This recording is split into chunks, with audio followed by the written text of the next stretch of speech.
Hindi niya ako ipagpapalit. Asawa ko eh. Kahit may 3 o 5 pa siyang babae, sa akin pa rin siya uuwi.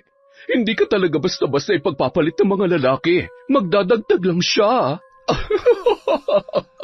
Hahayaan ko muna siya, pero nasisiguro ko na hindi magtatagal. Lalabas din sa lungga ang malandik taga na yon. Sa dami pa namang ngangat-ngatin, asawa ko pa. Huwag kang mag-alala. Mahimbing na mahimbing siyang natutulog ngayon. Kaya malaya natin magagawa ang gusto natin, Scarlett. Miss na kita. Papa, natatakot po ako. Nakukonsensya na po ako sa ginagawa natin. Scarlett naman, pinag-usapan na natin to. Mahal kita. Mahal na mahal kita at wala kang dapat ikatakot. Basta magtiwala ka lang sa akin. Luha ang magiging kapalit. Luha na katumpas ng pasakit na dulot ng inyong kataksilan. Minahal kita na parang tunay kong anak, Scarlett. Kaya hindi ko lubos maisip na magagawa mo sa akin ang lahat ng ito. Wala kang utang na loob. Wala kang konsensya. Taon 2018, Quezon. Bandang 11:00 ng umaga. Dagsaan na ang ilang mga construction worker sa kantin sa isang site. Abala si Scarlett sa pagsiserve ng pagkain sa mga customer. Ang iba naman ay kanya-kanyang bulungan habang sila ay kumakain.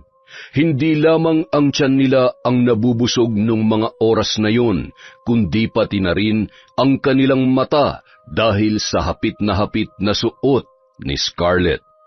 Kitang-kita ang hubog ng kanyang katawan at napapalunoklaway na lamang ang mga kalalakihan na naroroon. Napakunot noon naman ang isang engineer na pinagmamasdan ang isang kumpol ng mga lalaki at sinaway ang mga yun. Oh, yung mga mata nyo. Ay, pambihira. Batang-bata pa, pinagpapantasyahan nyo na. Engineer naman? Ang hirap kayang pumikit kapag ganyang kaganda ang view. Loko. Tapusin nyo na yung pagkain nyo at bumalik na kayo sa trabaho. Ilang sandali pa, sinenyasan nun si Scarlett na lumapit sa kanya. Sir, may order po ba kayo? Meron po ba kayong gustong kainin? Wala na. Nakatatlo na nga ako eh. Iha, ilang taong ka na? 18 na po. Bakit niyo po naitanong? Nag-aaral ka pa ba? Hindi na nga po eh. Gustuhin ko man po, hindi naman po kaya. Wala na rin po kasi ako mga magulang. Si Lolo na lang po ang natitirang kamag-anak ko, kaya lang po may sakit na rin siya. Medyo nakakapagod po magtrabaho pero at least may pera ako at meron akong maiabot kay Lolo para sa pagkain at gamot niya. Pa, napakasipag at napakabait mo naman. Kung sakali ba na magkaroon ng pagkakataon na may magpapaaral sa'yo, gusto mo ba? Siyempre naman po. Gustong-gusto ko po. Kaya lang po, imposible naman po yan. Ayaw ko naman pong umasa. Sa hirap po ng buhay ngayon. Malay mo naman, di ba? Huwag ka mag-alala. Kakausapin ko yung misis ko. Kapag pumayag siya, babalitaan kita. Alam mo, mabait yun. At sigurado akong matutuwa siya na matutulungan ka namin. Talaga po? Maraming salamat po, sir. Napakabait niyo naman po.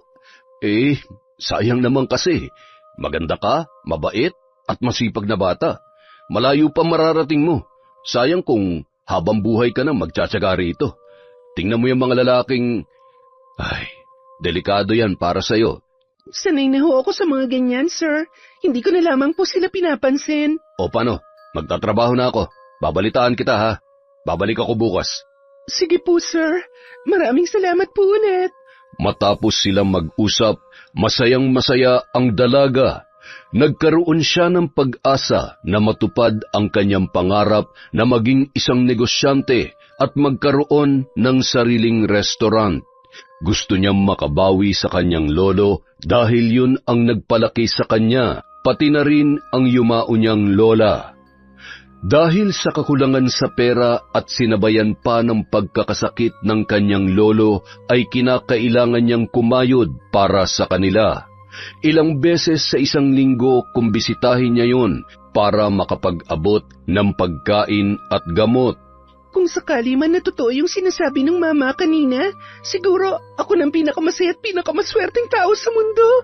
Samantala, 7:00 na ng gabi nang makauwi si George sa kanilang bahay.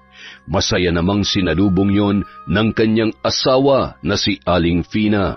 Buti naman at maaga kang nakauwi ngayon. Maaga rin kasi akong umalis sa site eh. Kumusta ang misis ko, ha? Okay naman ako, mahal. Ano, napagod ka ba? Yang likod mo, baka natutuyuan ka na ng pawis, ha? Okay lang ako, mahal. Alam mo namang palagi ako nag-iingat dahil ayaw na ayaw ko na nag-aalala ka.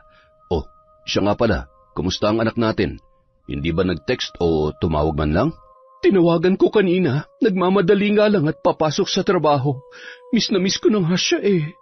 Nagpatuloy ang usapan ng dalawa hanggang sa makapagbihis na si George at makapaghain na ng hapunan si Aling Fina. Sa gitna ng kanilang paghahapunan ay sumagi naman sa isip ni George ang dalagita na si Scarlett. Siya nga pala, mahal. May nakilala akong dalaga dun sa kantin sa construction site namin. Napakasipag at maganda yung bata. Kinausap ko siya kanina. Gustong-gusto niya makapagtapos sa pag-aaral. Naisip ko rin kasi na palagi kang mag-isa dito. Mas mabuti siguro kung meron kang kasama. Alam mo, naisip ko na rin naman yan. Yung anak nga ng kaibigan ko na nasa probinsya, kaya lang ayaw na ayaw talaga mag-aral eh.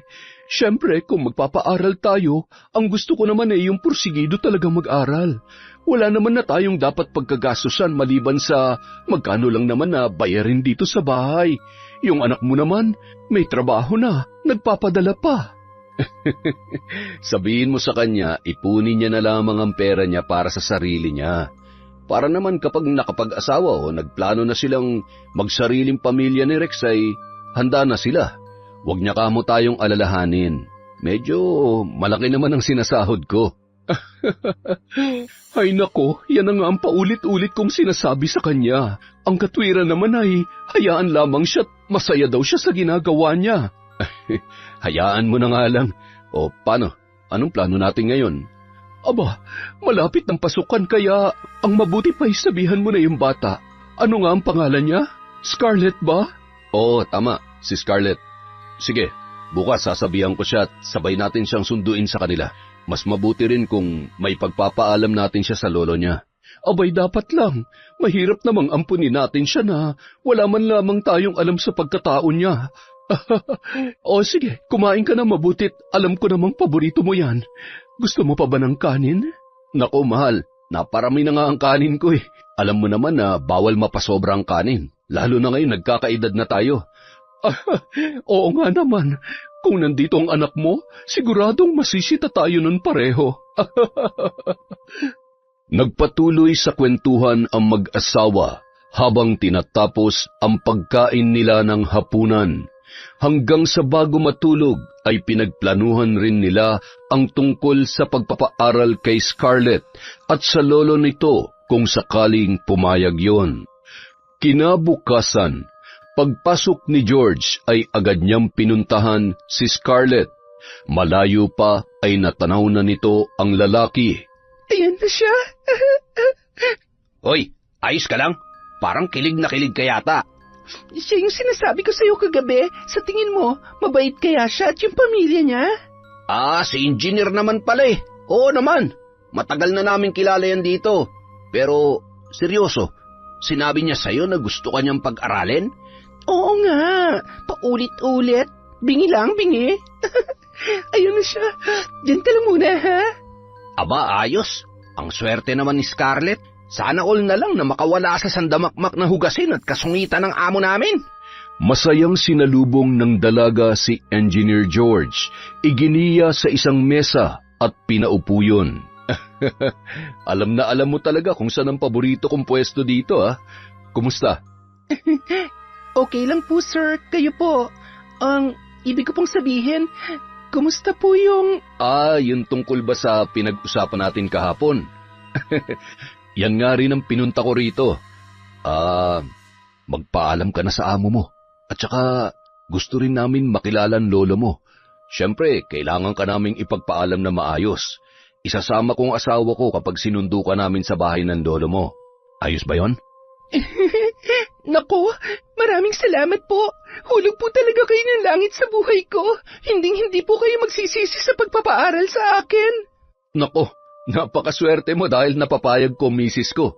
Alam mo, mabait kasi yon at sinisiguro ko na magugustuhan ka niya kapag nagkita kayo. Hindi na rin po ako makapaghintay na makilala siya. Kaya lamang po, iniisip ko po si Lolo. Kung pag-aaralin niyo po ako, hindi na po ako makakapagtrabaho para sa gamot ng lolo ko at sa pang-araw-araw na pangangailangan niya. Ay, nako, wag mo nang intindihin ang bagay na yan. Napag-usapan na namin yan ng asawa ko. Basta magpaalam ka na dito sa lalo madaling panahon. Tsaka, ano nga palang cellphone number mo? Para matawagan ka namin anumang oras kung sakaling may itatanong kami sa iyo ng misis ko. Sige po, ako na po magta-type. 09308. Ayan, salamat po ulit, sir. Nag-order pa ng almusal si George at ipinagpatuloy naman muna ni Scarlett ang kanyang pagtatrabaho. Makalipas ang 3 araw, matapos tuluyang magpaalam sa kanyang amo, ay agad siyang umuwi sa kanyang lolo at inihahanda na ang iba niya pang mga gamit. Noong araw ding yun, susunduin na siya ng mag-asawang sina George at Fina. Apo, may maitutulong ba ako sa'yo? Huwag na po, Lolo. Kayang-kaya ko naman na po to. Nagugutom po ba kayo? Mauna na po kayong kumain sa akin. Nakapagluto na po ako bago mag-asikaso nito mga gamit ko. Apo naman, baka naman gusto mo kong saluhan sa pagkain. Minsan na nga lamang tayo magkita hindi pa tayo magsasabay kumain. Lalo na ngayong may mag-aampon na sa'yo. Sigurado ako na... Lolo, kung iniisip niyo na makakalimutan ko kayo kapag nandun na ako nakatira sa kanila, nagkakamali po kayo. Lahat ng ginagawa ko ay hindi lamang po para sa sarili ko. Para sa atin po to, Lolo. Kaya habang wala ako, magpalakas po kayo, ha? Huwag niyong pababayaan ang sarili niyo. Alam niyo po, ang sabi sa akin ni Engineer George, tutulong din daw po sila para gumaling kayo sa sakit ninyo. Kaya huwag po kayong mag-alala.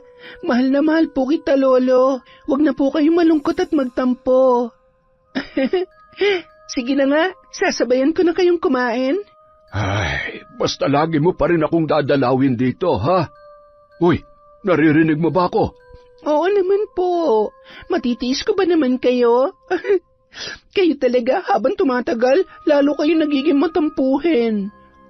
Ganyan talaga. Ang mahalaga ay hindi pa rin kumukupas ang kagwapuhan ng lolo mo. Hindi na ako natutuwa sa ubo kong tuwa. Napakasakit sa dibdib. Sa gabi ay hindi na ako masyado nakakatulog na maayos. Basta wag niyo lang pong kalilimutang inumin yung gamot niyo para tuloy-tuloy ng paggaling niyo. Bantayan niyo rin po yung likod niyo, ha? Huwag niyong hahayaan na matuyuan ng pawis. Nagpatuloy ang pag-uusap ng maglolo habang kumakain ng tanghalian. Pagkatapos noon ay agad nang bumalik sa kanyang ginagawa ang dalaga. Pasimple lamang nagmamasid ang matanda habang nakahiga sa isang pahabang upuan. Kitang-kita niya ang saya sa muka ng kanyang apong si Scarlett. Bata pa lamang kasi yon, talagang pangarap niya na makapagtapos ng pag-aaral. Pangarap na hindi matugunan ni Lolo Simon dahil sa kahirapan ng kanyang kondisyon. Bandang 2:00 ng hapon, dumating na ang mag-asawang sina George at Fina sakay ng kanilang kotse. Ibinaba ng mag-asawa ang kanilang mga pinamiling grocery para sa pang-isang buwang konsumo ng matanda. Nanlaki ang mga mata ni Scarlett at ng kanyang lolo, lalo na nang makita nila ang isang sakong bigas. Apo, mukhang mayaman nga sila. Abat, napakabuti naman ang mag-asawang ito para tulungan tayo na hindi man lamang kaano-ano. Sabi ko naman po sa inyo, Lolo, mababait sila. Halina po kayo, salubungin po natin sila. Masayang sumalubong ang dalawa at kinuha ang ilan pang bitbitin Magandang hapon po sa inyo. Tuloy kayo sa munti naming bahay. Naku, napakarami naman po nito. Nakakahiya naman po at... Magandang hapon rin po sa inyo, Mang Simon. Lahat po ito'y para sa inyo. Nandito rin po kami para personal na maipagpaalam itong si Scarlett. Kahit nasabi niya na sa amin na pinayagan niya siya. Masayang-masaya ako para sa apo ko. At salamat dahil sa dami ng pwede niyong pag-aralin ay siya pa talaga ang napili ninyo. Kung sa bagay, wala naman kayong pagsisisihan dahil magaling naman yan sa klase. Mabuti naman kung ganon. Scarlett, ikinagagalak ko na makita ka ng personal. Napakaganda mong bata. At sa tingin ko'y magkakasundo nga tayo. Mang Simon, huwag kayong mag-alala. Sinisiguro ko na maaalagaan siya ng maayos at matutugunan namin lahat ng pangangailangan niya, lalong-lalo na sa pag-aaral. Basta magpapakabait lamang itong si Scarlett, wala tayong magiging problema. Huwag po kayong mag-alala. Gagawin ko po ang lahat ng aking makakaya para mapatunayan sa inyo na hindi kayo nagkamali sa pagtulong namin. Maraming salamat po talaga. Bandang 5:00 na ng hapon nang magpaalam sila kay Lolo Simon. Ay siya, sige na at baka abutin kayo ng gabi sa daan. Mag-iingat kayo. Scarlett, tumulong ka sa mga gawaing bahay at huwag magbubuhay prinsesa sa... Lola naman, masipag po kaya ako at hindi namimili ng trabaho. Mag-iingat po kayo dito ha. Tatawagan ko kayo araw-araw. Alam niyo naman ho kung paano sumagot ng tawag, di ba Lolo? Eh, syempre naman. Kahit text lang ay masaya na ako. Malinaw pa naman itong mga mata ko. Ay sus, kaya po pala kung sino-sino ang chinachat ninyo. Ay, tumigil ka. Si Aling Iska lang naman at saka ano nga ang pangalan nun? Ay sus, sige na, lumakad na kayo at baka makapagkwento pa ako na mahaba. Bakit mo ba kasi pinakikialaman ang cellphone ko? Ay sus, Mariosep ka Scarlett, oo. Sige ho, alis na ho kami. Okay lang huyang may nakakachat kayo para nalilibang kayo ng konti. Siguro gawain mo yan, no? Ma-check ka yung cellphone mo paminsan-minsan. Mahal naman, hindi ko ugali yan. Takot ko lang sa'yo. Ayaw ko ng sakit ng ulo, no? Ay, mabuti naman. Dahil talagang may kalalagyan ka sa akin kapag nagkataon. Nang makasakay na sila sa kotse, patuloy pa rin sila sa pagkukwentuhan hanggang makarating na sila sa bahay. Pagbaba ni Scarlett, nakabuka ang kanyang bibig dahil sa pagkamangha sa ganda ng bahay na nasa kanyang harapan. Ito po ang bahay ninyo? Grabe, ang laki at ang ganda. Ngayon lang po ako makakapasok sa ganito kalaking bahay. Ngayong dito ka natitira sa bahay namin, bahay mo na rin ito. Huwag mong iisipin na ibang tao ka, o di kaya ay hindi ka namin kadugo. Pwede mo kaming tawaging mama o papa kung okay lamang sa'yo. Mama? Papa? Sigurado po kayo? Oo naman, para naman maging mas komportable ka. Alam mo, namimiss na rin namin na may anak kami dito sa bahay eh. Wala eh, abala na sa trabaho yung anak namin. Mabait yun at siguradong magkakasundo kayo. Hindi naman po yun nakapagtataka. Sigurado pong nagmana sa inyo mag-asawa yung anak ninyo. Siya po ba yung nasa picture? Oo, Iha. Maganda siya. Parang ikaw lang. Kasing ganda niyo po, Mama. Iginiya ni Aling Fina ang dalaga sa magiging kwarto nito at tinulungan pang iayos ang mga damit noon sa aparador. Binigyan niya rin yon ng mga naiwang damit ng kanilang anak na si Brianna na saktong-sakto naman sa katawan ni Scarlett. Mahal, tingnan mo. Bagay na bagay sa kanyang dress ni Brianna. Tingnan mo, maliban sa pareho silang nagmana sa kagandahan ko ay magkasing katawan din pala sila. Ngayon lang po ako nakapagsuot ng ganito kagandang damit. Ang gaganda po at mukhang mamahalin. Naku, huwag ka mag-alala. Sa susunod ay ipagsa-shopping kita ng bago. Huwag na po, Mama. Okay na po sa akin ang mga to. Masayang-masaya na po ako sa mga binigay nyo. Lalong-lalo na po't gagastos pa kayo para sa pag-aaral ko. O siya, bilisan nyo na dyan at nang makapaghapunan na tayo. Ako na muna magluluto ng ulam at mukhang marami-rami pa kayong ililigpit. Sige mahal, salamat naman. Matagal-tagal na rin mula nung huli ka nagluto dito sa bahay. Sarapan mo't nang marami makain si Scarlett mamaya. Siyempre naman, ako pa ba? Sa pagkakaalala ko, kaya mo ako nagustuhan dahil napakasarap kong magluto, di ba? Akala ko naman dahil nilagyan mo ng gayumay niluto mo nung nanliligaw ka pa lamang sa akin. Ang saya-saya naman dito sa inyo. Makalipas ang ilang buwan, naging komportable na rin si Scarlett sa mag-asawang sina Fina at George. Itinuring nila itong bunsong anak at sariling kadugo. Sa madaling salita, naranasan ng dalaga ang marangyang buhay. Buhay na matagal niya nang pinapangarap. Isang araw, dinalaw ni Scarlett ang kanyang lolo Simon. Siya na rin ang nagdala ng groceries, gamot at panggastos ng matanda. Walang mapaglagyan ang saya ng kanyang lolo nang makita ang kanyang apo na mas lalo pang gumanda at kitang-kita ang magagandang ngiti sa mukha nito. Masayang-masaya ako para sa iyo, apo. Lalo kang gumanda.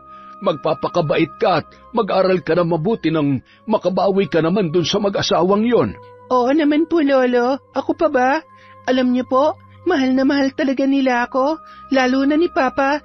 Si Mama naman, masayang-masaya kapag kasama niya ako. Naiibsan daw yung pangungulila nila sa anak nila na nasa Maynila. Mabuti naman. Mahirap talaga kapag nag-iisa lang ang anak. Lalo na kapag may trabaho na o di kaya ay may sarili ng pamilya. Kaya ganoon talaga. Maiiwan sa bahay ang mga magulang na walang kasama. Ay. Lolo, kamusta na po palang pakiramdam nyo? Maganda na ang resulta ng huli kong check-up. Pakisabi kay Fina na maraming salamat. Pati na rin kay George. Kung hindi dahil sa kanila ay hindi mapapadali ang paggaling ko. Tingnan mo naman, bumabalik na ulit ang sigla ng katawan ko. Gusto ko na ulit bumalik sa paggagamot kapag tuluyan na akong gumaling. Okay po yun, Lolo. Basta wag na kayong dadayo kung saan-saan, ha? Wag rin kayo magpapalipas ng gutom. Huwag kang mag-alala. Magiging mas maingat na ako ngayon. Kung meron mang dapat mag-ingat sa ating dalawa, ikaw yon. Lalo na't malayo-layo ang binibiyahe mo sa pagpasok at pag-uwi galing sa eskwelahan. Oo naman po, Lolo. Pero sabi ni Mama, baka raw mag-dorm na lang po ako para kapag alanganing oras, hindi ko na kailangan pang umuwi sa bahay. Ay, mabuti naman kung ganon. Patingin nga ako nitong mga... ay napakarami naman nito. Sobra-sobra na talagang naitutulong nila sa atin. Diyos na ang bahalang gumanti sa mga ginagawa nilang kabutihan para sa atin, apo. Lolo, barya lang sa kanila mga pinamiling yan. At saka, ako na pong bahala. Pasasaan ba't darating ang araw na masusuklian ko rin lahat ng tinulong ni na Mama at Papa sa akin? Basta lagi mong tatandaan, apo. Maging kontento ka at magpapasalamat sa kung anong meron ka ngayon, ha? Hindi lahat nagkakaroon ng ganyang kagandang pagkakataon at biyaya. Kaya pahalagahan mo at huwag mong aabusuhin. Opo naman, kayo talaga. Paano? Hindi na po ako magtatagal dahil marami pa po akong dapat asikasuhin. Mahal na mahal ko po kayo, Lolo. Nako, masasabik na naman ako sa pinakamamahal kong apo. Mamimiss din po kita, Lolo. Habang nasa tricycle papauwi ang dalaga, tinawagan siya ni George. Bakit hindi mo na lang ako inintay? Sabi ko naman sa iyo, sasamahan kita eh. Hindi mo kailangan bumiyahe mag-isa. Papa, pasensya na po. Akala ko po kasi gagabihin na kayo ng uwi eh. Okay lang naman po ako. Nasa tricycle na po ako papuntang bayan. Oy, sige. Susunduin na lamang kita doon. Sige po, Papa. Matapos ibaba ang kanyang telepono, ay napabuntong hininga na lamang si Scarlett. Napapansin niya kasi ang pagiging overprotective sa kanya ng kanyang Papa George. Bakit kaya? Hindi naman siya ganyan kahigpit sa akin dati. At saka, wala naman akong gagawing kalokohan.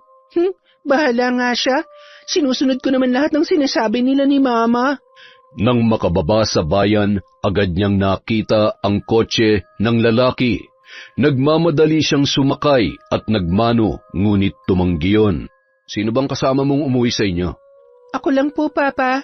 Sandali lang naman po ako doon. Nagpaalam din po ako kay Mama. Papa, galit po ba kayo? Hindi ako galit, Scarlett. Nag-aalala lang ako sa iyo. Sa susunod, huwag kang aalis nang hindi ako kasama, ha? Naintindihan mo? Opo, Papa. Pasensya na po talaga. Ay, siya nga pala. May ibibigay ako sa iyo. Eto. Ano po ito, Papa? Damit at mga underwear? Papa, binilhan na po ako ni Mama nung nakaraan. Mas maganda ang mga yan. Siya nga pala. Hinanapan kita ng apartment na malapit sa school mo. Para kahit anong oras, pwede ka namin bisitahin at mas komportable ka. Kung magdodorm ka, baka mapabarkada ka pa. Tsaka, iba na yung solo mo yung kwarto. Ano, nagustuhan mo ba ang mga yan? Opo, Papa. Salamat po.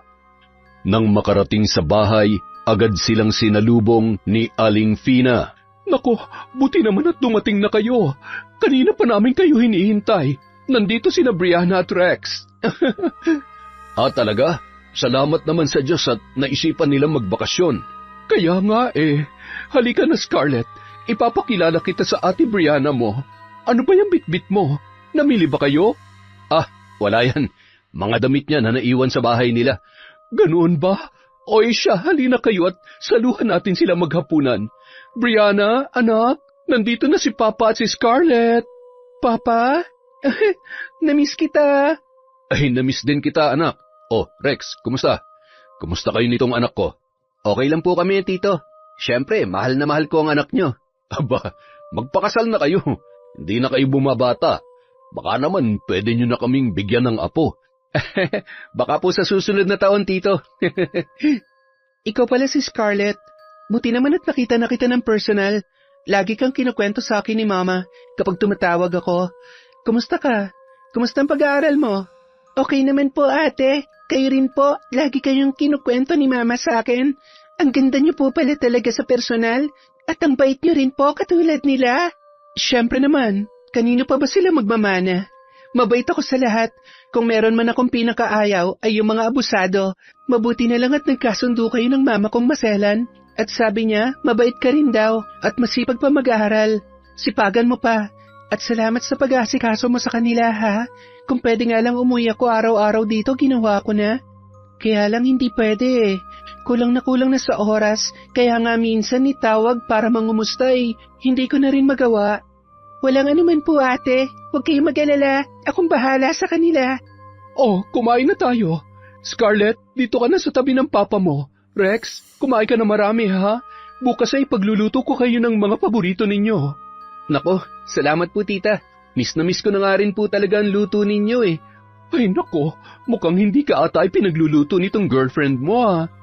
Ay nako, mama. Wala na talaga akong oras para ipagluto ko pa siya, Habang kumakain, patuloy pa rin ang kanilang pagkukwentuhan. Napansin ni Brianna kung paano inaasikaso ng kanyang ama si Scarlett mula sa pagsandok ng pagkain at matamis ng ngiti kapag si Scarlett na ang kanilang pinag-uusapan. Bandang 9:00 ng gabi, nasa kanya-kanyang kwarto na ang mga yun maliban kina Aling Fina at Brianna. Niyakap nun ang kanyang ina na nagpupunas ng mga pinaghugasan. Magpahinga na kayo, Mama. Ako na lang po dyan. Sana inutusan nyo na lang si... Nako, kailangan pa nung mag-review, anak. Okay. Mukhang magkasundo po sila ni Papa. Oo, siguro dahil masunurin at mabait naman talaga si Scarlett. Kaya natutuwa kami sa kanya. Mabuti naman po kung ganon. Pero, Ma... Huwag pa rin po kayo masyadong magpakakampante, ha? Hindi po lahat ng maganda at mabait sa paningin ay totoo. Alam nyo, mahirap magtiwala sa panahon ngayon. Kahit gaano kaganda ang intensyon nyo ni Papa, hindi pa rin natin hawak ang isip niya. Wala rin tayong kakayang basahin kung anong motibo niya. Ang tanging magagawa lamang natin ay mag-ingat at huwag magbulag-bulagan. Wala kang dapat ipag-alala. Sigurado ko na hindi tayo nagkakamali sa tinutulungan natin. Tiwala lang anak at huwag mo kami masyadong alalahanin ng papa mo. Makalipas ang 1 linggo, habang nasa biyahe pabalik ng Maynila sina Brianna at Rex, napag-usapan nila si Scarlett. Ay, Oh, bakit napabuntong hininga ka? ewan ko ba? Iba talagang pakiramdam ko kay Scarlett eh. Baka naman nagsiselos ka lang sa kanya. Hindi hindi ako silosa, alam mo yan. Ang ibig kong sabihin, sanay ka na ikaw lang ang inaalagaan ng mama at papa mo. Na kapag umuwi ka, nasa sayo lang ang atensyon nila. Ngayon, 2 na kayo. Mahal na mahal din siya ng papa mo. Mas paborito na nga ata niya kaysa sayo eh. Talagang nang-aasar ka pa? Huwag ka na kasi nag-overthink. Nakikita ko naman kung gaano sila kasaya nakasama si Scarlett. Maganda, mabait, masipag. So ano, sinasabi mo ba na better siya kaysa sa akin? Babe, hindi naman sa ganoon. Huwag na nga natin pag-usapan si Scarlett. Tingnan mo, nasisira lang tuloy ang mood mo. Ewan ko sa'yo.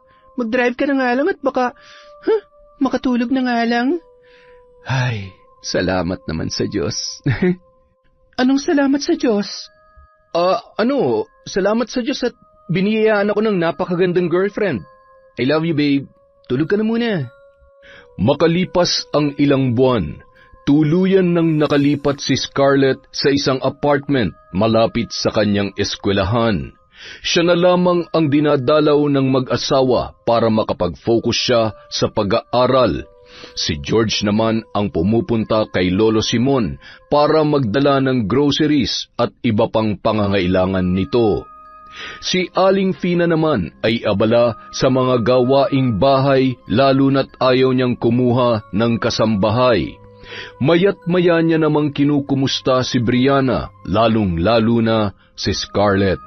Kapag nalulungkot naman at nasa trabaho rin ang kanyang asawa ay namamasyal yon kasama ang kanyang mga kaibigan at kung minsan ay dumidiretso sa apartment ni Scarlett. Isang gabi, 10:00 na, hindi pa nakakauwi si George. Hindi naman mapakali si Aling Fina dahil may masama sa kutob niya na hindi niya maipaliwanag. Sinubukan niyang tawagan ng maraming beses si George, ngunit hindi yun sumasagot. Kaya naman naisipan niyang tawagan si Scarlett. Ay, sinasabi ko na nga ba? Siguradong magtatanong siya sa akin. Hello, Mama. Kumusta po? Bakit napatawag po kayo? Kumusta po kayo dyan ni Papa? Anak, busy ka ba? Pasensya na ha. Ano kasi, nag-aalala ko sa papa mo at hanggang ngayon ay wala pa rin dito sa bahay. Dumaan ba siya dyan kanina? O tumawag man lang ba siya? Hindi ko kasi siya makontak eh. Hindi po, Mama. Baka naman po nalubat lang. Baka kasama yung mga katrabaho niya. Hindi naman kasi umiinom yun na hindi nagpapaalam sa akin. Ay, ewan ko ba? Iba talagang kutob ko, Scarlett. Pakiramdam ko tuloy, may ginagawang kalokohan ng papa mo. Huwag naman sana. Mama, mahal na mahal po kayo ni Papa. Kaya sinisiguro ko na hinding-hindi mangyayari ang iniisip nyo. Malay nyo, maya-maya nandyan na siya. Narito na nga siya. Sige anak, ituloy mo na kung ano man yung ginagawa mo dyan. Bye! Ay.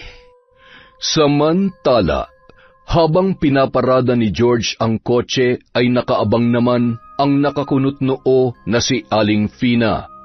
Pagkababa noon ay agad na hinagkan sa noo ang kanyang asawa at niyakap ng mahigpit. Saan ka nang galing? Alam mo ba kung anong oras na? Pasensya na, nalubat kasi ang cellphone ko kanina kaya hindi ako nakapagpaalam. Birthday ng katrabaho ko. Hindi nga ako uminom para siguradong hindi ka magalit eh. Pasensya na kung hindi ako nakapagpaalam sa'yo. Kumain ka na ba? Paano ako kakain eh? Hinihintay nga kita at nag-aalala ko sa'yo. Huwag ka nang magtampo. Halika na sa loob.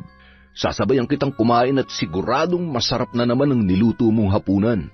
Habang kumakain ng dalawa ay napansin ni Aling Fina na tila gutom na gutom pa rin ang kanyang asawa. Sa lahat naman ng galing sa handaan ay ikaw itong gutom na gutom pa rin. Ano, hindi mo ba nagustuhan ang luto roon? Siyempre naman, iba pa rin ang luto ng misis ko. At saka, paborito ko kaya tong tinola mo. Sabaw pa lang, buhay na ako. Mukha mang buhay na buhay ka ngayon. Hindi ka naman siguro ng babae, ano? Mahal naman. Sa edad kong to, mambababae pa ba ako? Minsan mo nang nagawa yan nung kabataan mo pa at hindi malabong gawin mo ulit. Mahal, hindi ko na magagawa yan. Kontento na ako sa'yo. Masaya na ako sa buhay na meron tayo ngayon at ayaw kong bigyan ka ng sakit ng ulo. Takot ko na lang sa'yo tsaka sa anak natin. Alam mo namang manang-mana sa'yo yun kung magalit kaya iniisip ko palang mambabae, nanginginig na ako sa takot. Ay, siguro namimiss mo lang ako kaya ka nagkakaganyan. Di bale, huwag ka na mag-isip ng kung ano-ano. Mamaya, babawi ako sa'yo, ha? I love you. Huwag mo nga akong dinadaan sa ganyan. Ano ba? Kumakain tayo. Ay, hindi ako pwedeng magkamali. May tinatago sa akin si George at kung ano man, malalaman ko rin yon. Galingan mo na lang magtago dahil kapag nagkataon, hindi ko alam kung anong magagawa ko sa iyo at sa kabit mo. Kinabukasan, bandang 7:00 ng umaga, nagmamadaling dinaanan ni George si Scarlett. Papa, tumawag sa akin si Mama kagabi. Sa tingin ko, nakakahalata na siya. Natatakot po ako. Baka kasi... Scarlett, ngayon ka pa ba matatakot? Nangako ako sa iyo, tutuparin ko yon. Puprotektahan kita. Nag-iingat naman tayo eh. Gagawa ako ng paraan para hindi siya maghinala. Mabuti pa, dalawin mo siya para malibang. Sige po, mamaya ay pupuntahan ko siya. Mag-iingat ka sa biyahe. Huwag kang magsusuot ng hindi ko magugustuhan. Tawagan mo ako kapag paalis ka na. Scarlett, mahal kita. Ngayon lang ako nagmahal at nabaliw ng ganito sa isang babae. Kahit ano pa mangyari, paninindigan at puprotektahan kita. Napayuko na lamang si Scarlett na inuusig na ng kanyang konsensya, ngunit dahil sa atensyon at pagmamahal na ipinaparamdam sa kanya ni George, ay unti-unti na rin siyang nahuhulog sa lalaki. Alam kong mali pero hindi ko na alam kung paano tatalikuran ng lahat ng ito. Ayaw ko nang bumalik sa dating buhay na kailangan kong kumayod na parang kalabaw. Lahat ng to para sa magandang buhay na pinapangarap ko para sa amin ni Lolo. Nung araw ding yun, umuwi si Scarlett. Nadatnan niya na nagluluto ng hapunan si Aling Fina. Mahigpit niyang niyakap at hinagkan yon. Namiss ko po kayo, Mama. Oh, bakit bigla yata ang pag-uwi mo? Sana pinadaanan na lamang kita sa papa mo. Gusto ko po talaga kayong surprisahin at namiss ko na po ang masarap na luto ninyo, Mama. Namiss din kita, anak. Pupuntahan sana kita bukas. May kukwento sana ako sa iyo. Alam mo, malakas talaga ang kutob ko na may kinalolokohang babae ang papa mo. Ganitong-ganito ang pakiramdam ko nung nambabae siya noon eh. Ano po? Nambabae si Papa noon? Oo, wala pa kaming anak noon. Palihim siyang nakikipagkita sa ex-girlfriend niya na patay sa kanya. OMG, sa ganda niyo pong yan, nagawa niya pa rin magloko? Ay, buti nga at nagbago siya nung magbuntis ako dahil kung hindi ay talagang iiwan ko siya at hindi niya makikita si Brianna. Sa ngayon, sa mga kinikilos niya, alam na alam ko na merong mali. Mama, sa tingin ko wala naman. Kasi, alam niyo po ba, laging sinasabi sa akin ni Papa na mahal niya kayo at hindi niya kayo ipagpapalit kahit kanino. Hindi nga ipagpapalit. Asawa ko eh. Kahit may 3 o 5 pa siyang babae, ako pa rin ang asawa niya. Hindi ka talaga basta-bastang ipagpapalit ng mga lalaki. Magdadagdag lang sila. Hahayaan ko muna siya. Pero nasisiguro ko na hindi rin magtatagal. Lalabas din sa lungga ang malanding daga na yon. Pati ba naman asawa ko ngangat-ngatin niya? Ay nako, Mama. Huwag niyong stressin ang sarili niyo sa mga ganyang bagay. Ako na pong bahala na gumawa ng paraan para malaman kung totoo nga ang hinala niyo. Salamat, anak. O siya, tulungan mo na ako dito at maya-maya ay baka dumating na yon kung hindi maliligaw ng pintong uuwian. Mama talaga. Basta ako naniniwala na hindi nang bababae si Papa. Ay nako, masyado mong pinapabura ng papa mo. Habang nag-uusap ang dalawa sa kusina, bigla silang napatigil sa pagkukwentuhan nang marinig ang malakas na pagbusina ng sasakyan ni George. Umaakto namang normal ang dalawa, ngunit pasimpleng nagtitinginan at nag-uusap sa mata. Matapos kumain ay nanood pa yon ng TV, pagkatapos ay nauna nang pumasok si Scarlett nang makaramdam ng selos dahil magkatabi sa upuan ang mag-asawa. Ang aga namang matulog ni Scarlett. Siguro nasanay ng mata niya dahil minsan maagang pasok niya. Ay, ganun nga siguro. Ay, matulog na rin tayo, mahal. Inaantok na rin ako. Medyo masakit ang katawan ko. Siguro pinagod ka ng kabit mo, no? Ano yan, mahal? Sabi ko, sige matulog na tayo at may pasok ka rin bukas. Sandali lang at iinom lang ako ng tubig. Tubig? Ako na, dito ka na lang. Malamig na tubig ba? Sige, malamig na tubig na lang, mahal, at masyadong mainit ang panahon. Nakangiti namang tumungo sa kusina si George at nagsalin ng tubig sa baso. Sabay may kung anong kinuha yon sa kanyang bulsa at inihalo sa iinumin ni Fina. Nagulat pa yon nang biglang sumunod sa kanya ang asawa. Ang tagal naman ng tubig ko. Dinadasalan mo pa yata eh. Uminom din kasi ako. O ayan, uminom ka na. Ubusin mo nang di ka abutin ng uhaw mamayang hating gabi. Ang sarap talaga ng tubig kapag mainit ang panahon, no? Pagkatapos uminom, tumungo na ang dalawa sa kanilang kwarto. Agad namang nakaramdam ng labis na antok si Aling Fina, kaya naman nakatulog yon kaagad. Kinumutan pa siya ni George bago lumabas ng pinto at kumatok sa kwarto ni Scarlett. Papa, anong...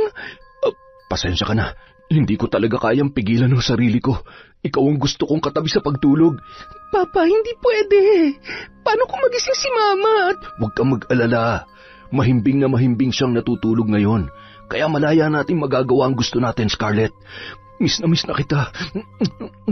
Papa, natatakot po ako. Nakukonsensya na po ako sa ginagawa natin. Scarlett naman, pinag-usapan na natin to. Mahal kita. Mahal na mahal kita at wala kang dapat ikatakot. Magtiwala ka lang sa akin. Wala nang nagawa pa ang dalaga kundi sumunod na lamang sa gusto ni George. Hindi niya rin kasi maipagkakaila na malalim na ang pagtingin at pagmamahal niya sa lalaki. Isang gabi, habang natutulog si George ay dahan-dahan na kinuha ni Aling Fina ang cellphone ng kanyang asawa na bahagyang nakakubli sa may unan nito. May password yon, kaya naman paulit-ulit niyang binubuksan gamit ang mga importanteng petsa sa kanila. Nagulat siya dahil petsa ng kanyang kaarawan ang password noon. Agad niyang binuksan at binasa ang mga mensahe na lalong nagpanginig sa buo niyang katawan at nag-uunahang umagos ang kanyang luha. Love? Love pa talagang tawagan nila? Miss na kita. Mga baboy! Sino ang hayop na to? Humanda ka sa akin at ang babae mong hayop ka. George, bumangon ka dyan! Mahal, ano ba? Ano ba nangyayari sa'yo? Huwag mo akong matawag-tawag na mahal. Ang kapal ng mukha mo. Sino yon, ha? Sino ang lintik na baby na yon? Sino? Mapapatay kita! Mahal, huminahon ka. Wala lang yan. Girlfriend niya ng kasamahan ko, si Ariel. Yung palagi kong kasama. Nakikitext at nakikitawag lang sa akin kapag nakakalimutan niya mag-load. Maniwala ka. Gusto mo tawagan mo pa eh. Ayan, sige na. Hindi na kailangan. Pasasaan ba't malalaman ko rin ang totoo? Ito lang ang tandaan mo. Hindi mo alam kung anong kaya kong gawin sa'yo sa oras na malaman kong totoo. Hindi mo alam kung ano ang kaya kong gawin, George. Mahal, hindi ako natatakot. Malinis ang konsensya ko. Ngayon pa ba ako magloloko? Mahal na mahal kita. Hindi ko na ulitin pa ang minsang pagkakamali ko noon. Minsan na kita nasaktan at hindi ko na kayang makita ka pa sa ganoong sitwasyon. Tama na. Huwag ka na magalit. Nagsasabi ako ng totoo. Maniwala ka naman sa akin. Sige lang, George. Galingan mo lang sa iyong pagpapanggap. Sa oras na mahuli kita, lintik lang ang walang ganti. Magsasama kayo ng kabit mo na gagapang sa hirap at sakit na ipaparanas ko sa inyo. Mahigpit na niyakap ni George ang kanyang asawa habang yun ay lumuluha. Ramdam ni Fina ang kaba at nababasa niya sa mata at kilos nito ang kasinungalingan. Pinilit niyang kumalma nung mga sandaling yun. Dahan-dahan na bumitaw sa mahigpit na pagkakayakap ng kanyang asawa at bumalik sa higaan. Pasensya na, nabigla lamang ako. Matulog ka na't may pasok ka pa bukas.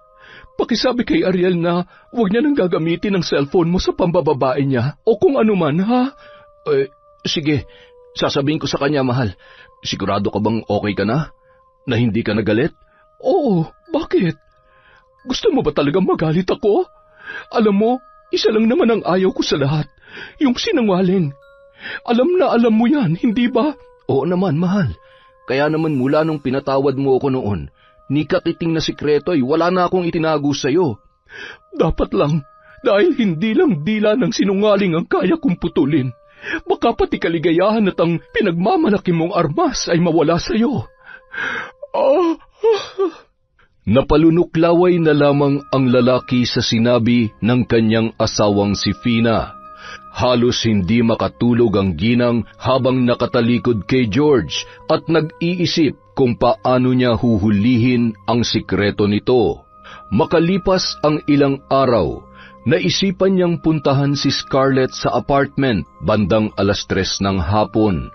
Gulat na gulat yon at hindi mapakali na animoy may kung anong itinatago. Bakit hindi niyo po sinabi na pupunta kayo, Mama?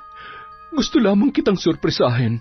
At saka, anak, pumunta ako dahil kailangan ko lamang huminga, kahit sandali lang, sa dami ng iniisip ko ngayon. Ay, huwag niyo pong sabihin na hanggang ngayon ay iniisip niyo pa rin na nang bababae si Papa. Huwag niyo na pong stressin ang sarili niyo, Ma. Siguro nga yan ang dapat kong gawin. Pero ewan ko ba, hindi talaga ako mapakali. Pakiramdam ko malapit ko nang malaman ang totoo. Ay, ano bang pwede kong maitulong sa'yo dito? May mga ligpitin ka ba sa kwarto mo? Mukhang nangangayayat ka. Baka naman pinababayaan mo na ang sarili mo. Hindi naman po, Mama. Medyo puyat lang po ako sa pagre-review. Matulog ka kaya muna. Ako na maglilinis at magliligpit ng kwarto mo. Mama, wag na po. Ako na pong bahala doon. Dito na lang po tayo magkwentuhan. Medyo magulo po at ayaw ko naman po na pati kalat ko ay kayo pa magliligpit. O siya, sige. Gusto mo ba ipagluto na lang kita ng ulam mo para sa hapunan? Ilang linggo ka na rin kasing hindi umuwi sa atin. Miss ka na namin kasabay kumain ng papa mo. Ay, siya nga pala, hindi ba siya dumalaw sa'yo dito? Hindi po. Baka busy po si Papa. Nagpadala lang po siya ng allowance at kung minsan ay tumatawag o nagte-text lang po para mangumusta. Abala nga talaga ang papa mo. Kaya lang mukhang ibang babae talaga ang pinagkakaabalahan niya. Huwag lang siya magpapahuli sa akin. At kapag nagkataon, sabay ko silang pupugutan ng ulo. Ha? Oh, bakit parang nagulat ka at takot na takot ka? Seryoso ako, Scarlett. At kapag ako'y napuno, higit pa ron ang kaya kong gawin. Mabait ako pero tinutubuan ako ng sungay kapag tinatarantado at niloloko ako. Matapos sabihin ang mga katagang yon, naghanap na siya ng pwedeng lutuin sa loob ng ref. Nakita niya pa ang ilang mga pamilyar na pagkain na paborito ng kanyang asawang si George, bagay na hindi niya binigyan ng mali siya. Habang nakasalang ang kanyang niluluto ay sinilip niya si Scarlett na nagliligpit sa kwarto at may kausap sa telepono.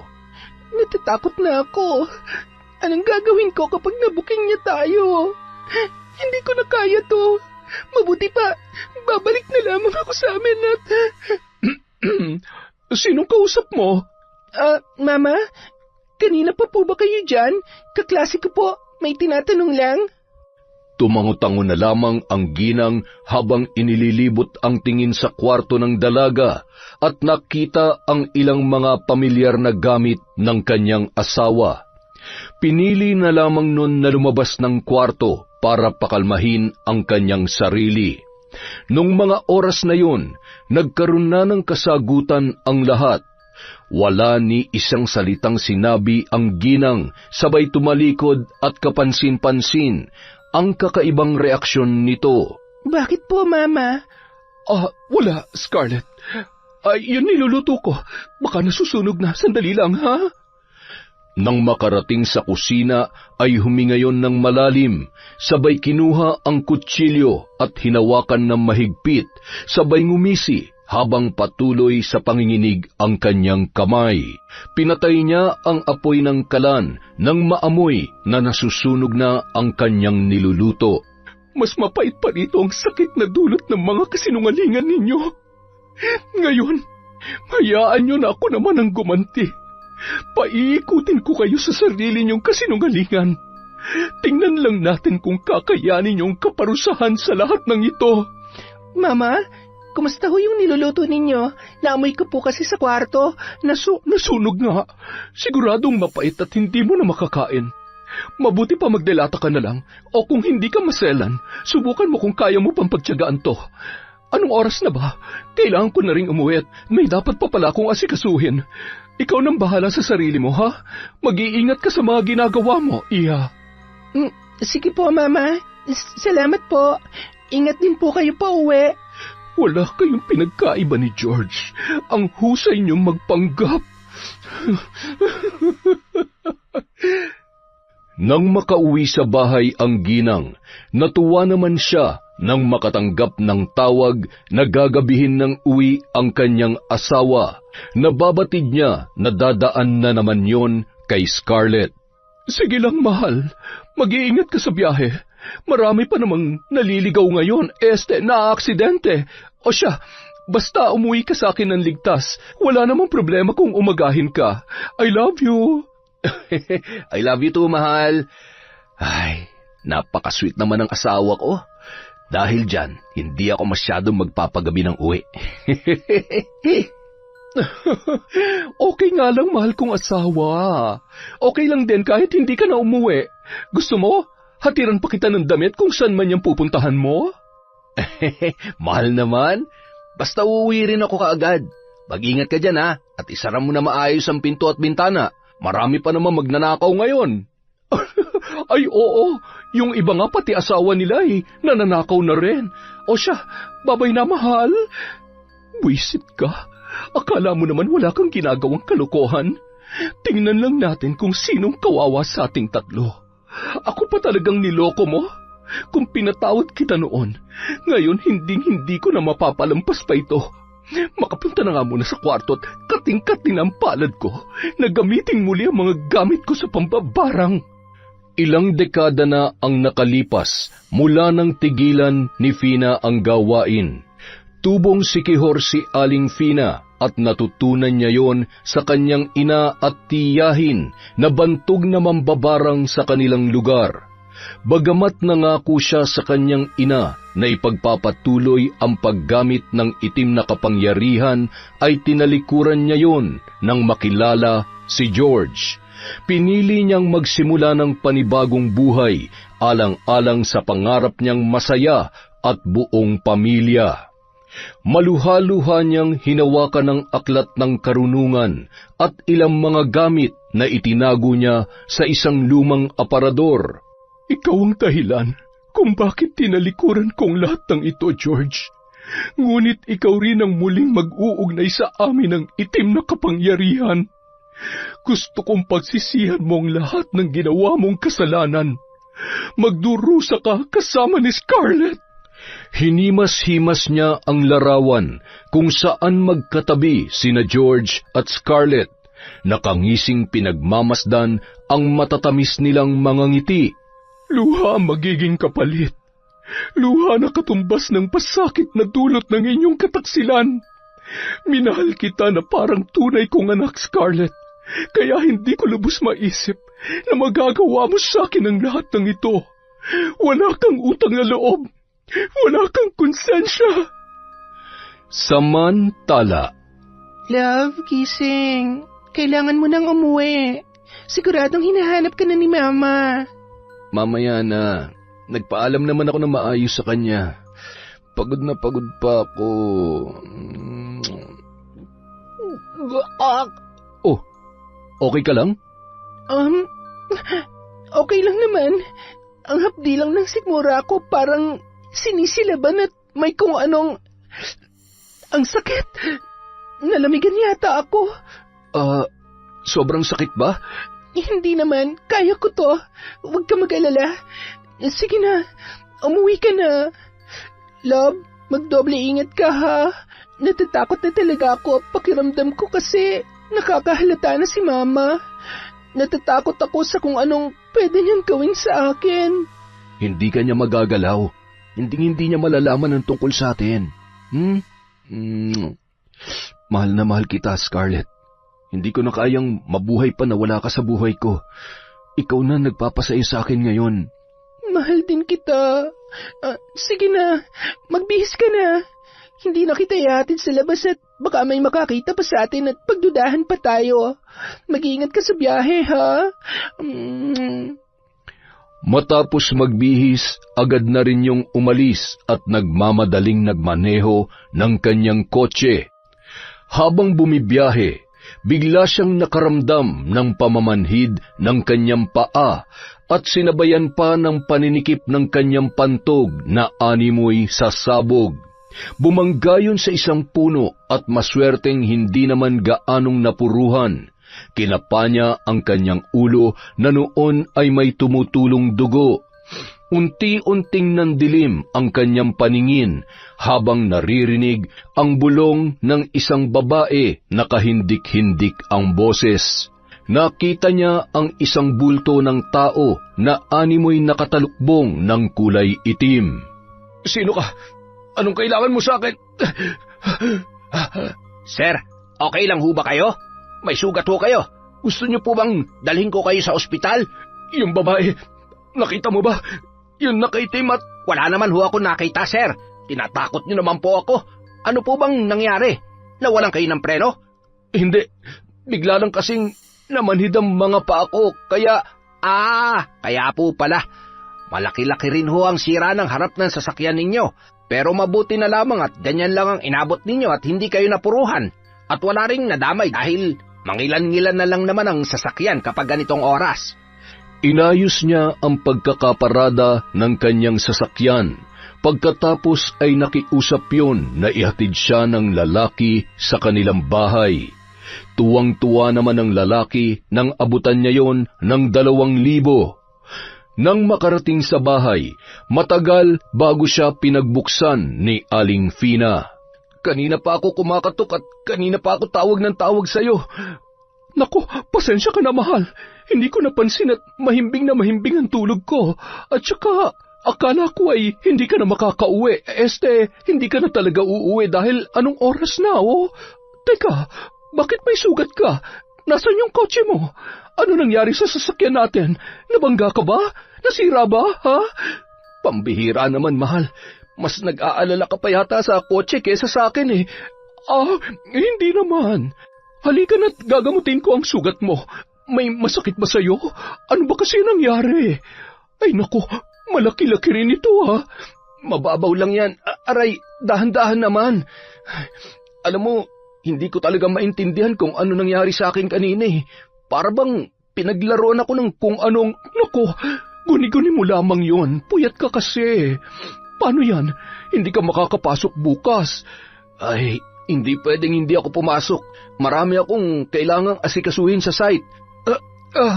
Kung sa bagay, mahirap nga yan, lalo na kapag sabay-sabayan dapat asikasuhin. Para ka lang nag-asawa ng 2. Masakit sa ulo. Matutulog na ako. Oy, sige na, pumasok ka na sa kwarto at susunod na lamang ako. Good night, mahal ko.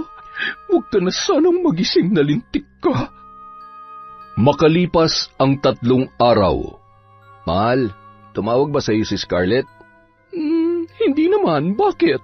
May problema ba? Inaapoy raw siya ng lagnat at may mga bukol din daw siya sa katawan. Puntahan kaya natin. Patingnan na rin natin at baka kung ano pa mangyari sa kanya. Baka naman trangkaso lang. Masama rin ang pakiramdam ko, mahal eh. Napagod rin ako sa paglalaba. Buti pa, ikaw na lang ang mag-asikaso sa kanya. Isa pa, alam mo namang ayaw kong magmotor. Sana mapaayos mo na agad yung kotse. Ay, sige. Ako na lamang ang pupunta doon. Kawawa naman at kaninang umaga pa dumadaing sa akin. Nakakatuwa talagang closeness niyo ng bunso natin. Sabihin mo na lang sa kanya na magpagaling ka agad, ha? Ikaw mag-iingat ka rin at baka mahawa ka. Nako, mahirap na kapag nahawahan ka ng sakit. Paano na lang ang trabaho mo at yung mga dapat mong asikasuhin? So, sige, ikaw naman mahal, inuman mo na agad ng gamot yang ubo mo, ha? Baka lumala pa yan. Huwag mo kong alalahanin, mahal. Kayang-kaya kong sarili ko. Hindi trangkaso magpapabagsak sa akin. Hindi naman napansin ni George ang mga nais ipakahulugan ng kanyang asawang si Fina sa pag-aakalang nag-aalala lamang yun sa kanya. Agad na pinuntahan ng lalaki ang apartment ni Scarlett at nang dumating siya ay hindi siya makapaniwala sa kalagayan ng dalaga. Nanginginig yun sa taas ng lagnat at namamanas ang buong katawan. Isinugod niya yon sa ospital dahil sa labis na pag-aalala. Doon ay nalaman din nila na nagdadalang tao na ang dalaga. Anong gagawin ko? Paano kapag nalaman ni Mama na buntis ako? Na ikaw ang... Hindi niya pwedeng malaman to, Scarlett. Kung kailangan kitang itago, gagawin ko. Huwag kang mag-alala. Paninindigan ko ang pangako ko na hindi kita pababayaan. Hindi pa babayaan? Hanggang kailan? Hanggang di pa nalalaman ng asawa mo ang totoo? Paano ako? Paano ng pag-aaral ko? Si Lolo? Ay, ilang ulit ko bang sasabihin sa iyo na hindi kita pababayaan? Lalo na ngayon. Wala kang dapat alalahanin, Scarlett. Basta mahal kita at magtiwala ka lang sa akin. Kailangan ko lamang makaisip at gumawa ng paraan para hindi malaman ni Finan tungkol sa atin. Alam ko na, mas mabuti pa siguro na palabasin natin na ibang ama ng batang yan. Isang irresponsable at hindi ka pinanagutan. Ano? Pero... Wala nang iba pang paraan. Hindi na natin kailangan magtago. Ako na bahala. Love, lahat gagawin ko para sa iyo at sa magiging anak natin. Nagtiwala na lamang ang dalaga sa naisip na plano ni George. Kinabukasan, nakalabas na ng ospital si Scarlett. May mga gamot na inireseta ang doktor para humupa ang kanyang pagmamanas at bitamina para lumakas ang kanyang katawan at tumibay ang kapit ng bata na nasa kanyang sinapupunan. 5:00 ng hapon, habang nagtutupi ng mga nilabhan si Fina ay narinig niya ang tunog ng motorsiklo ng kanyang asawa. Napasilip siya sabay ngumisi nang makita ang nakaangkas na si Scarlett. Aba, mukhang magaling na yata ang sinungaling na haliparot Ay, masalubong nga ng kaliwat ka ng sampal. Kaya lang, masyado pa maaga. Irereserba ko muna ang lakas ko. Yung tipong malalaglag pati ang bagang niya sa lakas. Nakangiting sinalubong ni Fina si Scarlett at ang kanyang asawa. Mahal, kumusta? Napuyat ka ba kababantay kay Scarlett? Naku, ang asim na ng amoy mo. Maligo ka na't samot-saring virus nang kumapit sa katawan mo. Ang dumi-dumi mo na. Ikaw naman, Scarlett. Ano ba nangyari? Bakit ka namamanas? Nagngilid ang luha ng dalaga, sabay yumakap ng mahigpit kay Aling Fina. Mama, okay naman na po ang pamamanas ko. Naagapan po at may binigay na pong gamot sa akin ng doktor. Bakit ka umiiyak? Hindi ka pa naman yata mamamatay, di ba? Mahal naman, bakit naman ganyan ka magsalita? Nagbibiro lamang naman ako. Masyado ka namang affected. Seryoso. Ay, sige na Scarlett, magpahinga ka na sa kwarto mo. Ako nang bahalang kumausap sa mama mo. May importante ka bang aaminin? Sasabihin sa akin? Pinapakaba mo naman ako masyado. Ma, alam kong malaki na nagastos natin kay Scarlett. at gustong-gusto mo talagang makapagtapos siya. Pero mas kailangan niya tayo ngayon. Nagdadalang tao si Scarlett. Ha? Buntis siya? Paanong? Sino ang ama? Ayaw daw siyang panagutan ng lalaki dahil may pamilya na rin. Hindi naman importante kung sino yung hayop na yon. Ang mahalaga, nandito pa rin tayo para suportahan siya. Mamatay na sana ang irresponsableng lalaking yon. Ay, paano na yan? Titigil siya sa pag-aaral? Manganganak at aampunin din natin? Yun ba ang gusto mo mangyari, George? Aba, magpatayo na kaya tayo ng bahay ampunan para lubos-lubos na. Ay, o siya, sige nariyan na yan. May magagawa pa ba ako? Wala nang mas masaya pa na panoorin ko kayo sa loob ng pamamahay na to habang nagdurusa at kampante na kaya niyo akong paikutin at gawing uto-uto. Napakagaling mo talaga, George. Ikaw nang maparaan at walang hiya ka talaga. Papatayin ko kayong dalawa. Idinaan niya na lamang sa halakhak ang nagsusumiklab na galit na nararamdaman para kina George at Scarlett. Paglipas ng mga araw, napansin ni Scarlett ang kakaibang tingin at kilos ni Fina. Naghihinala na rin siya dahil sa madalas nung pagkukulong sa kwarto kapag sila lamang ang magkasama. Hindi rin gumaganda ang kanyang pakiramdam at lalo siyang kinukutuban nung magkasakit na rin at hindi na makapagtrabaho si George. Nagkaroon yun ng sugat sa paa, namamaga, nangingitim, nagnanaknak at kitang-kita ang nana. Ani ng doktor na kapag lumala pa yon ay kinakailangan ng putulin, kung hindi ay maaari niya yung ikamatay dahil sa posibleng pagkalat ng impeksyon. Hanggang sa hindi na makalakad si George at hindi na rin dinadala pa ni Fina ang kanyang asawa sa ospital. Love, wala ka bang napapansin sa asawa mo? Hindi kaya may kinalaman siya sa nangyayari sa atin? Hindi mo ba napapansin?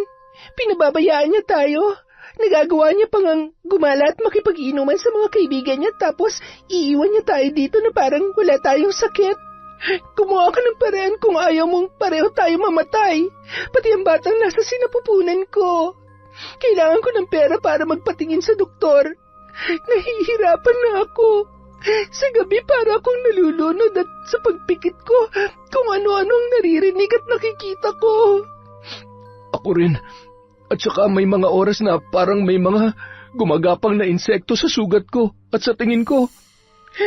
Mamamatay na yata ako, Scarlett. Pwede mo huwag ka magsalita ng ganyan. Sabi mo gagawin mong lahat para sa amin. Nasaan na magandang buhay na pinangako mo sa akin kung ngayon palang susuko ka na, ha? Kung mamamatay ka, paano na kami ng anak mo? Sa gitna ng masinsinang pag-uusap ng dalawa, ay biglang pumasok sa kwarto at humalakhak si Fina. Mama, kanina pa po ba?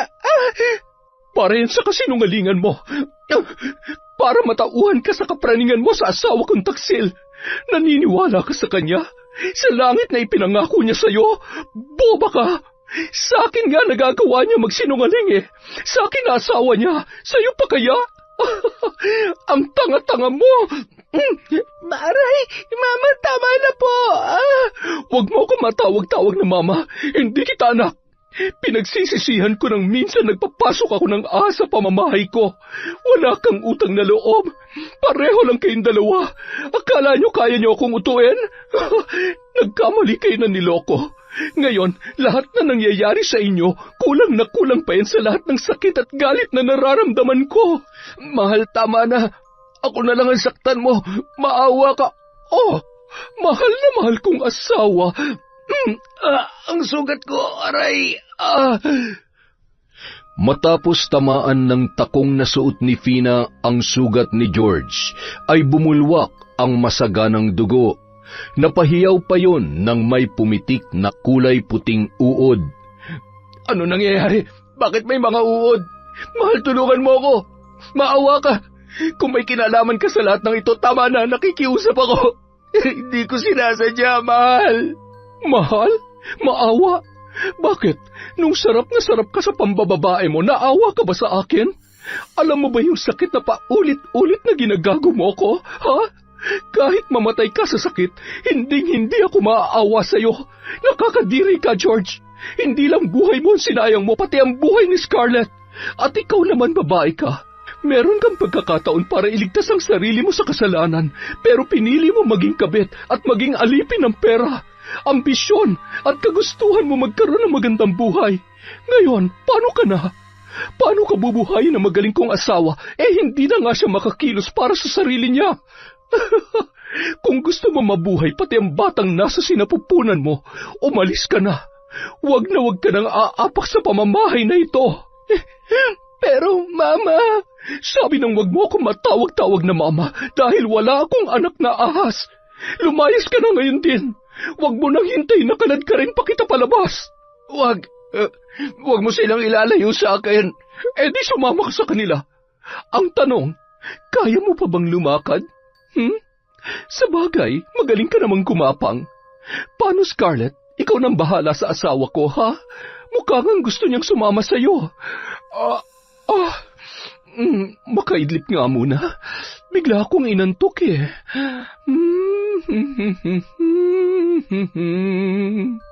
Dumiretso yun sa kwarto at isinara ang pintuan.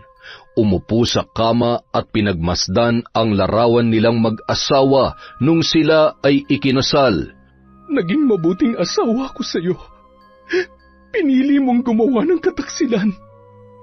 Hindi mo man lang inisip na sa huli, ako pa rin ang makikinabang sa lahat ng ari-arian na meron ka. Kami ng anak mo at ang magiging apo ko. Hindi ko hahayaang makinabang ang Scarlett na yan at ang magiging anak niya. Magdusa kayo. Magpaaral din kaya ako ng lalaki. Kaya lang, hindi naman pala ako katulad mo. Makatulog na nga lang muna at mamaya ay magre-ritual na naman ako.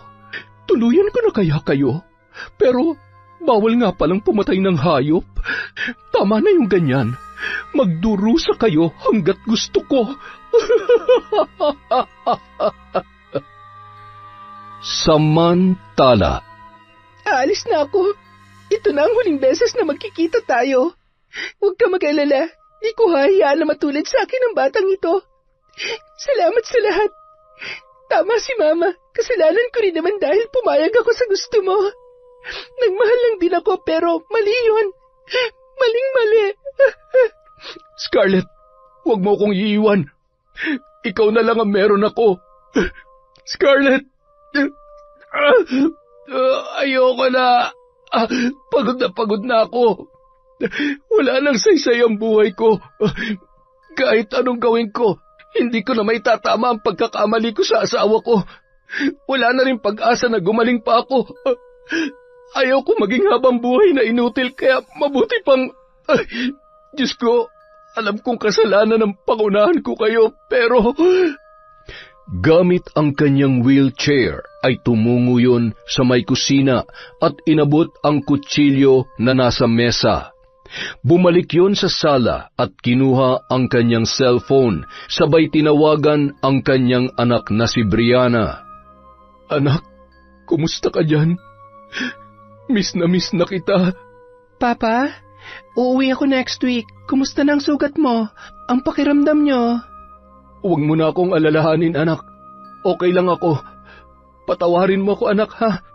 At saka, kung sakali mang wala na ako, ikaw nang bahala sa mama mo. Papa naman, huwag kang magsalita ng ganyan. Kayo magkasama ni Mama dyan, kaya alagaan niyo ang isa't isa. Sige na, Pa. Nasa work kasi ako ngayon eh. I love you. Bye. Anak, sandali. I love you, anak. Patawad. Gamit ang kutsilyo, dahan-dahan niyang nilaslas ang kanyang pulso. Bandang 8:00 ng gabi, nagising si Aling Fina sabay binuksan ang ilaw sa kanyang kwarto. Humihikab pa habang kinakapa ang switch ng ilaw sa sala. Napasigaw yun nang makita na nakalaylay ang ulo ng kanyang asawa na animoy wala ng buhay. George, anong ginawa mo? George! Makalipas ang 3 araw sa mismong burol ni George, nakatulala pa rin at umiiyak si Aling Fina na nilapitan ng kanyang anak na si Brianna. Ma, ano ba nangyari? Bakit ginawa yun ni Papa? Magsalita ka naman, oh. Ano po ba talagang nangyari? Patawarin mo ako, anak. Ako ang dahilan kung bakit siya nagkasakit. Ginamit ko ang itim na kapangyarihan. Binarang niyo po si Papa? Mama naman, bakit? Paano niyo nagawa yun? Dahil niloko niya ako, anak. May relasyon sila ni Scarlett. Pinagkaisahan nila ako, pinagsinungalingan at niloko. Alam mo ba kung gaano kasakit para sa akin yon? Ha? Alam mo ba? Kasalanan to ng babae na yon. Huwag lamang siya magpapakita dito dahil baka mauna ko pa siyang ilibing. Ilang sandali lamang, napalingon yon sa may di kalayuan, na aninagan niya si Scarlett dahilan para mapatakbo at sugurin ang babae. Saan ka pupunta? Bumalik ka dito. Dapat ikaw ang namatay, hindi ang papa ko. Sinira mo ang pamilya namin. Ang lakas ng lobo na magpakita pa rito. Mapapatay kita. Aray ko, bitiwan mo ako. Anak, tama na. Bitiwan mo na siya. Buntis siya at baka kumapano pa siya. Umalis ka na, Scarlett. Binalaan na kita na huwag ka nang babalik pa. Sa huling pagkakataon, umalis ka na kung ayaw mong sumama sa hukay ni George. Humahagulgol na nagmamadaling umalis ang dalaga. Mababakas sa mukha noon ang labis na pagsisisi at kahihiyan. Buntis ang babaeng yun? Kapatid ko ang batang nasa sinapupunan niya? Paano to nagawa sa atin ni Papa? Akala ko mahal na mahal niya tayo. Alam mo ba na paulit-ulit ko siyang pinagmamalaki sa lahat tapos malalaman ko na... Bigo siyang maging mabuting asawa, anak. Pero nasisiguro ko na naging mabuti pa rin siyang ama sa'yo. Mahal na mahal ka niya. Mahigpit na lamang na nagyakapan ang mag-ina. Nang malaman ni Brianna ang katotohanan ay naunawaan niya kung bakit nagawang barangin ni Aling Fina ang kanyang ama, pati na rin ang kabit noon na si Scarlett. Matapos ilibing ang lalaki, naiwan ng mag-isa si Aling Fina sa kanilang bahay. Pinipilit niyang mamuhay ng masaya at kalimutan ang nakaraan. Naging abala siya sa simbahan. Isang araw, sinunog niya ang kanyang mga gamit sa pambabarang kasabay ng pagbawi ng sumpa kay Scarlett. Hindi ka man karapat dapat patawarin dahil sa laki ng kasalanan mo sa akin. Pero gusto ko na maging malaya sa galit. Sana'y maging mabuti kang ina sa batang nasa iyong sinapupunan. Makalipas ang 9 na buwan, nagising si Aling Fina sa kahol ng kanyang mga alagang aso. Yun kasi ang kanyang pinagkaabalahan mula nang mamatay ang kanyang asawa. Lumabas yun at narinig ang iyak ng sanggol sa labas ng kanilang tarangkahan. Agad siyang lumabas nang makita ang isang basket at nang tingnan niya ay may laman yung bata. Nagpalinga-linga siya para hanapin kung sino ang walang pusong nag-iwan noon sa kanilang harapan. Lalo lamang lumakas ang iyak ng sanggol kaya naman napilitan na siyang kargahin yon. Natitiyak niya nung mga sandaling yon kung kaninong anak ang bata na nasa kanyang mga bisig. Suot-suot noon ang isang bracelet na ibinigay niya sa kanilang inampon. Wala talagang puso ang nanay mo. Ako pa talagang pag-aalagain niya sa'yo. Huwag ka mag-alala. Bukas na bukas ay ibabalik kita sa kanya.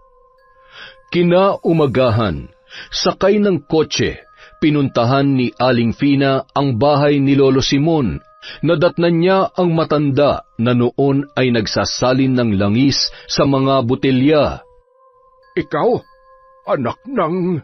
Huwag ho kayo magulat kung nandito ako. Nasaan ho ang magaling niyong apo? Talaga bang pati responsibilidad niya sa bata ay ipapasa niya sa akin? Nasaan siya? Ay, wala na siya. Wala na siya? Anong ibig niyong sabihin? Nahirapan siya sa panganganak. Maswerteng nabuhay ang bata, ngunit hindi si Scarlett. Ano? Ako nag-iwan ng batang yan sa harap ng bahay ninyo. Sa totoo lang, hindi ko kasi alam kung anong gagawin ko dyan. Matanda na rin ako. Ayaw ko rin matulad siya sa nanay niya. Kaya nakikiusap sana ako na kahit masakit sa kalooban ay tanggapin niyo ang batang yan. Paano ko mamahalin ang batang ito? Araw-araw maaalala ko ang sakit na dinulot sa akin ng nanay at tatay niya. Ano ba ang ginawa kong kasalanan sa mundo para masaktan at magdusa ako ng ganito? Hindi pa sakit ang kakayahang magpatawad at magmahal ng walang kondisyon, Fina. Mabuti ang puso mo at yun ang magbibigay ng lakas sa iyo. At gusto ko rin muling humingi ng kapatawaran sa lahat-lahat. Gusto ko rin malaman mo na hanggang sa huling sandali ng buhay ni Scarlett ay pinagsisihan niya ang lahat. Makalipas ang 6 na taon. Mama, andyan na si ate. Naku, dahan-dahan, baka madapa ka. Napakalikot mo talagang bata ka. Bunso, kumusta ka? Aba, basang-basa ng pawis ang likod mo. Ang ganda ng ate ko. Asus, nambola ka pa talaga? O, ayan, pasalubong ko. At ito naman para sa napakaganda at mahal na mahal kong mama. Ano bang laman nito? Napakagaan naman. Abat, ano to? Pregnancy test? Buntis ka, anak? Opo, Mama. Magkakaanak na rin po kami nitong unika iha nyo para may kalaro na tong si Bunso. Napaka-pogi, oh. Narinig mo yun, Bunso? Magkakaroon na ng baby ang ate Brianna mo. Opo, Mama. Gusto ko po ng kalaro. Yon! Isa na namang magandang ending para sa kwento mula sa kwentong Enteng. Dahil dyan, meron na naman tayong shout-out. Simulan natin kay Candida de Balucos. Hi po, kay Belen Malbas. Hello kay Christian Mamado. Shout-out kay Frederick Ganagana. Hello po kay I Love Traveled. Kay Christine Roring from Marco Pataktakan. Hello po kay Pamela Allen. Shout-out kay Alma Naong. Kay Luwal Natividad Andres. Hello po kay Janet Cisneros. Hi kay Maria Lee Nakagawa. Kay Chris Alcantara. Shout-out po kay Mariam Duka. Kay Condesa. Hello. Hi din po kay Violi Laharso, kay Heli Borja, shout out kay Edna Lau, kay Jennifer Mauricio, hi kay Katrina Manyakap Maria, hi kay Tak Pinlax from Larry Desabil, yeah? Hi kay Virginia Pontillas, kay Didet Torsende, kay Mel Santarita, hello po kay Angelina Ignacio, kay Earhart The Great Vlog, kay MGS14, sa family po ni Elvira Malakas, sa Kalibo Aklan, shout out po sa inyo. Hi kay Wendy Tugas, kay Silent Garden, kay Marites Nalika, shout out po kay Ephraim Chan, kay Jonah Siaw, hello kay Mel, kay Shauma TV, hi po kay Mami from Doha, Qatar, kay Vicky Yabut, shout out kay Crisilda Badayo, kay Hondra Delin, hi po kay Jocelyn De La Cruz, kay Glenda Galido, kay Faye Yuson, kay Barner Baki, at sa mga construction workers sa Azuela Cove, Davao City.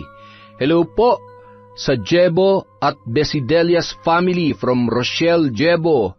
Hi kay Jenilyn Mix Vlog, kay Norsam Dalgan, hello po kay Ami Yong, kay Lydia Lopez, kay Chona Bainoza, kay Resel Galope, hello din po kay Ellen Kiano, kay Betty Velasco, shout out kay Minky Aswang Stories, kay Nashti28, kay Jima Pendon, hello po kay Mercedita Reyes, kay Lynn Hondrade, shout out kay Edgardo Fontanilla, kay Maura OFW from Kuwait, sa Naong family from Alma Naong, syempre, kay Gay Somodio, hello po kay Rose Ann Rama, kay Ahmed Panigel, kay Marian de la Fuente.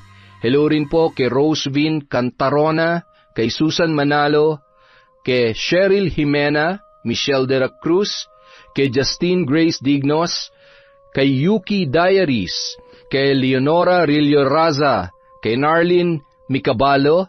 Hello po kay Heli Borja, kay Rowena Enriquez, kay Sally Roldan.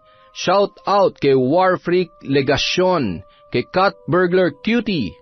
Hello po kay Marilu Camilon, kay Christina Katamisan, sa 3F Laundry Shop from Kapatagan, Digos. Hi po kay Cecil Vlog 64, kay Idol Ashtin Olviga, kay Hannah Maylin Sesgundo. Hi kay Mirna Alfaro, kay Vivian Bacani, kay Meng Mateo. Shout out po kay Arlene Toledo, kay Filipina Palsario, kay Virginia Belay, kay Sally Albino. Hello po kay Jing Estrada, kay Mami Tam of North Caloocan, kay Ampi Taroy. Hello po kay Silent Bro, kay Jennifer Ilagan, sa Madreso family from Glenda Madreso, kay Roslyn Labajo, sa Galedo family po from Rai, kay Frances Ramuel Velches, at kay Mia Espiritu. Para po sa mga hindi natin nabanggit, pasensya na po kayo, pero marami pa po tayong videos at nililista po ni Kwentong Enteng lahat po na nagpapa-shoutout. Sa totoo lang po, going 400 na yung nagpapa-shoutout sa atin, kaya pasensya na po kayo kung hindi ko kayo ma-shoutout ng isang bagsakan. Pero promise po yan, nililista ko po lahat, paiikutin na lang natin. Maraming salamat po sa pangunawa at sa walang sawa niyong pagsuporta sa channel natin. Grabe po, pa 100k na tayo. Sobrang salamat po sa inyong lahat. Kung nasan man kayo ngayon, nasa ibang bansa o nandito sa Pilipinas, mag-iingat po kayo. Maging mabuting tao po tayo. Walang negative, walang kahit na anong pwedeng makasira sa ibang tao o sa sarili natin. Magpasalamat po tayo na everyday, namumulat pa rin natin ang ating mga mata at nagagawa pa rin natin yung mga kailangan nating gawin. Again, maraming salamat po sa inyo at mahal na mahal po kayo ni Kwentong Enteng.